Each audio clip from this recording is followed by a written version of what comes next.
Mr. Norton. Hey, buddy. How are you? Hey, how are you, buddy? Hey, Jimmy. Good.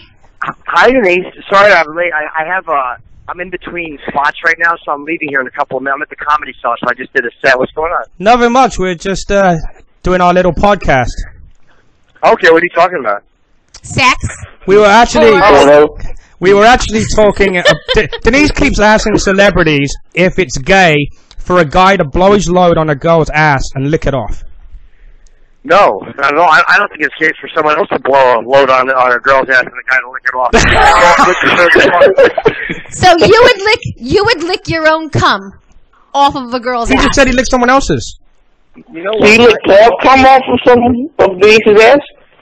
Yeah, you know what? Might come off someone's ass. It would be hard to do because once I come back to reality. Like, you know what I mean? Like, before you blow a load, you're high. You'll talk about anything. I'll talk about licking my own cum, but I've had girls want me to do it, and then as soon as I come, I'm like, oh, yeah, no, I can't do exactly. it. Then you can't do it.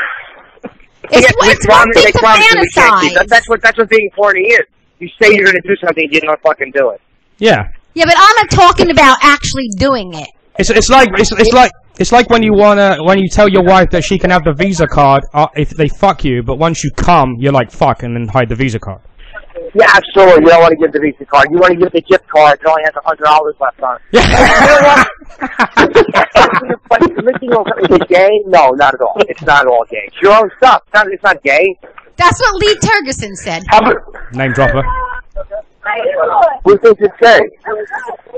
Oh my god. Hello? Yeah, hey. Oh, sorry, man. It's hard to hear. I'm outside of the door. How was your set?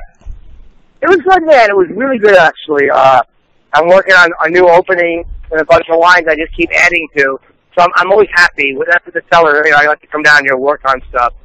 So, it went well. Better than I thought it was going to. Is this stuff you're going to use on the tour now, or is this going to be for the next stuff?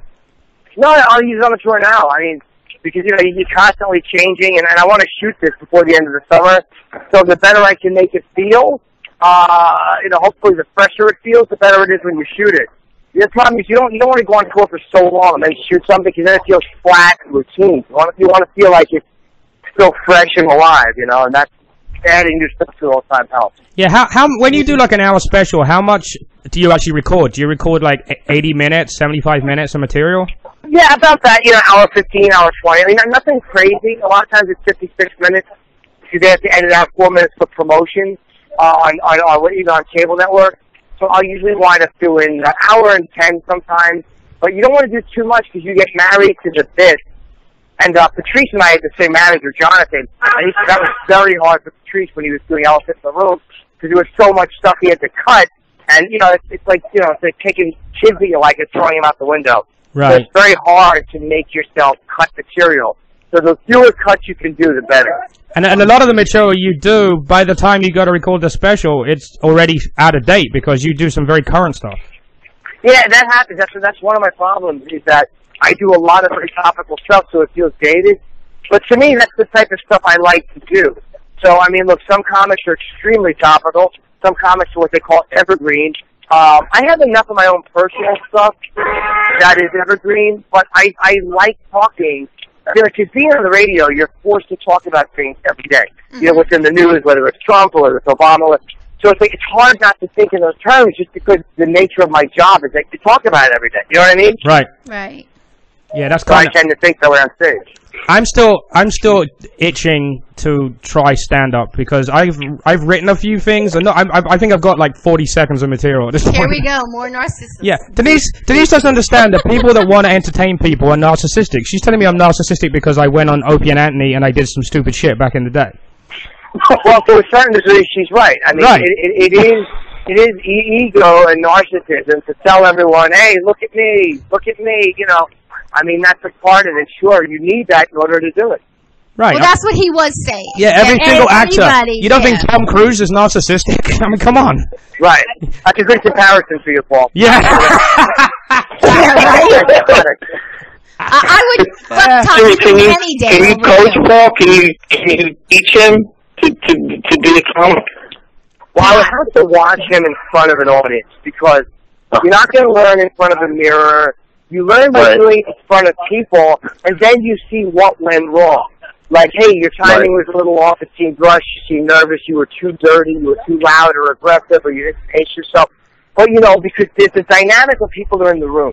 Like, it's easy to try it in front, like, you try in front of Denise or your friends, but in front of a real audience, you'll learn immediately, okay, do I know how to establish a relationship with people who don't know me? That's the only way I can try to help you, if I see you in front of people. I don't think you understand how it is, Jim. Denise would shit on me more than people that don't know me. Oh, she very well might, but that might be a bad indicator too. Yeah. People will be throwing tomatoes at you. Jimmy would never take me anywhere and let me have a 5-minute attempt at doing stand-up. He doesn't want to fuck up his credibility. Yeah. Well, no, people, I don't think it was my credibility couldn't be any worse. I think that it was. I don't know if that would help you. I think that people already know you. Right. It's better off just going to a regular open mic at Fall Field and trying it and getting a really honest reaction. That's not overtly, it wouldn't be falsely positive or falsely negative. Right. So don't even tell people on my Facebook I'm doing it. Just show up somewhere randomly. Well, you can tell people on your Facebook. You have to call and get on stage. And sometimes you have to have friends come to fake the laugh. No. Some of these shitty comedy clubs, if you want to get on stage for 15 minutes, you have to bring like 5 people that buy food and drinks. It's called a bringer show. But it's actually a good thing because it's a way to get on stage. Right. Yeah, I mean, I definitely want... That's the only thing I haven't got the balls to do. I was talking to Jimmy Graham about it, and he said the hardest thing is... See, I'm not trying to be vague or nothing, but I have written some quote-unquote moderately funny things I think are funny. But, you know, and I'd love to get the balls to try it, you know what I mean? Well, the worst thing, and here's what's scary. It's not that you're afraid of bombing because you shit into a tanker in front of people. What you're afraid of is this little fantasy you have for yourself, this dream of someday doing it. You're afraid of that being spoiled by the reality of not doing it well. Right. And you can't be afraid of that because the important thing is that you do it and you try it. The worst that can happen is you won't be good at it, and you'll give it a few shots. Right. You know what I mean? But don't just live in the land of someday I'll do that, because that's a safe place to be. Let the reality of it disappoint you rather than always having the fantasy that you never tried. Yeah, I'm actually more scared of forgetting my stuff than actually doing it. That's my biggest fear, is forgetting it. You know. Yeah, that's everyone's fear. That's the fear of acting too. You have to forget your stuff. So bring your shit on, write it down on a piece of paper, and bring it up there and leave it up there. And if you use it, you use it. If you forget it, you say, I forgot my next joke, and look at the paper. Yeah. And you know what? If you don't get any laughs, just drop your pants. Yeah. Oh, exactly. Yeah. Exactly. Wave that big British cock. Wave that big British cock. Exactly, that real big anteater. Oh my gosh. Nice. Wave that little hose. Way to bring the fucking interview down. I was actually having a meaningful conversation with my buddy Jimmy. Excuse me. That's all right. It's okay to be afraid. I'll put myself back in the corner. Let that stop. I should definitely try it. Fuck it. You know what I mean? I just gotta find somewhere. You should try it. Yeah. I wrote some material. I've actually written some material about my weight loss surgery. Oh, yeah, you did that. You've done a lot. I mean, it was a hard stuff already. What's that? How much did you lose? 120. That's amazing, dude. That's amazing. If you could do that and live through that and you change your eating habits and stuff, and stand up is something you could do. You've already done something very hard. Right.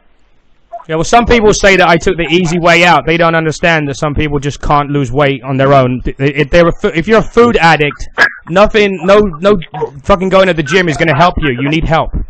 Wait, easy way out? I mean, you went through fucking surgery. You could die during surgery. Yeah. Like, you did something that you know, is it possible to do on your own? Sure. But if you haven't been successful, and this helps you, what else matters? You think your heart gives a fuck? The heart's happy you did it. Yeah, I'm running up and down stairs at my office now, where before I wouldn't even look at the stairs.